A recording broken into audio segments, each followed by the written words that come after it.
पुढे बातमी आहे सोलापूरच्या माढ्या तालुक्यातून। माढ्यातील अंजनगाव मधील अनधिकृत पुतळा बसवण्यावरून ओबीसी आंदोलक लक्ष्मण हाकेंनी गंभीर आरोप केलाय। आमदार प्रकाश साळुंखे आणि नारायण कुचेंनी पुतळा बसवण्यासाठी पैसे दिले असल्याचा गंभीर आरोप त्यांनी केलाय। तर मनोज जरांगे आणि बाळू आवारे यांच्यावर टोळीवर मोक्का अंतर्गत कारवाई करावी अशी मागणीही त्यांनी मुख्यमंत्र्यांकडे केली आहे।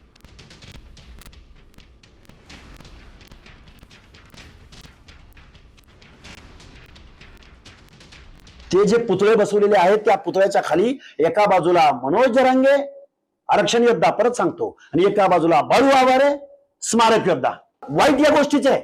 महाराष्ट्रातल्या अनेक आमदारांनी या कृतीला पाठिंबा दिलाय। त्या बाळू आवारेला पैसे दिलेत। हे मी प्रकाश सोळंकीनी 2 लाख रुपये दिलेत। आजच आम्ही सोशल मीडियावरची पोस्ट बघितली।